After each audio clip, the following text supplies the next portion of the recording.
KBC में दिखने वाला बच्चा बदतमीज था, कॉन्फिडेंट था, ओवर कॉन्फिडेंट था या कुछ और था? यह सवाल फिलहाल इंटरनेट पर भरा पड़ा है। इसी में एक बच्चा पहुंचता है जिसका अंदाज कुछ लोगों को बेबाक लगता है, तो कई ऐसे हैं जो उसे बदतमीजी मानते हैं। वो कहते हैं कि ये खराब परवरिश का नतीजा है। वो कहते हैं कि इन बच्चों के लिए हम ये पहाड़ पानी बचा रहे हैं, सब बर्बाद हो दो, क्योंकि अगली जनरेशन पूरी बर्बाद हो गई। लेकिन सवाल यह है कि क्या यह वाकई में इतनी बदतमीजी थी और एक बच्चे को इतना ज्यादा ट्रोल करना क्या सही है? दरअसल केबीसी इस वक्त ट्रेंड कर रहा है और उस ट्रेंड की वजह है गुजरात के इशित भट्ट। हाँ, इस बच्चे का नाम इशित भट्ट है। 8 से 10 साल इनकी उम्र बताई जा रही है। अमिताभ बच्चन साहब के साथ बातचीत कर रहे थे और वो क्लिप फिलहाल इंटरनेट पर भरी पड़ी है। अमिताभ बच्चन साहब ने उनसे सवाल पूछा कि आपको कैसा लग रहा है? इशित ने जवाब दिया। वो तेज था, फुल ऑफ कॉन्फिडेंस था, लेकिन जो अंदाज था, जो टोन थी, जो स्टाइल था, वो कई लोगों को डिसरिस्पेक्टफुल लगा कि अमिताभ बच्चन के सामने इस बच्चे को तमीज नहीं है बात करने की। खैर, खेल आगे बढ़ा। इशित जो है जल्दी जल्दी सवालों का जवाब दे रहे थे। कई बार ऑप्शन सुनने से पहले ही जवाब दे दिया। शुरू में वो कूल लग रहा था, 1 सवाल, 2 सवाल, 3 सवाल।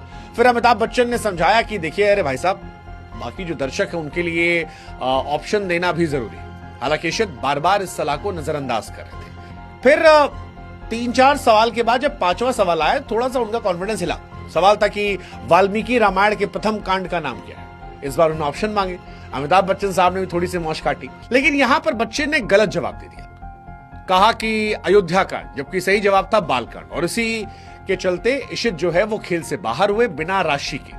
लेकिन यहीं से सोशल मीडिया पर बवाल मच गया। कईयों ने कहा कि भैया सही हुआ, इतने कॉन्फिडेंस बाद ऐसा हो जाए। खैर, इशित ने कहानी हमें 2 सच्चाई सिखाती है। एक, आत्मविश्वास ताकत है, लेकिन विनम्रता आधार। उनका बेबाक अंदाज तारीफ काबिल है, लेकिन फिर भी कुछ असम्मानजनक शायद नजरअंदाज करने की वजह से अमिताभ बच्चन साहब की बात को। फिर भी एक बच्चे के पल भर के व्यवहार के लिए उसकी परवरिश, उसके माता पिता, स्कूल, बच्चे को ट्रोल करना, क्या ये सही है?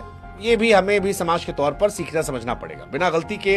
हालांकि कईयों का मानना है कि 1-2 झापड़ से इंसान सीख जाता है, लेकिन ठीक है, अब वो भी इसको लेकर एक अलग चर्चा है। लेकिन कुल मिलाकर यही कि असफलता भी कई बार हमें विनम्र और मजबूत बनाती है। इशित की कहानी ना तो बदतमीज बच्चे की है, ना ही खराब परवरिश की। ये कहानी है कि बुद्धिमत्ता जब सबसे ज्यादा चमकती है तो ठीक है, कई बार गलतियां हो जाती हैं। हम सब के लिए भी एक सबक के तौर पर है। उम्मीद करते हैं बच्चा सीखेगा।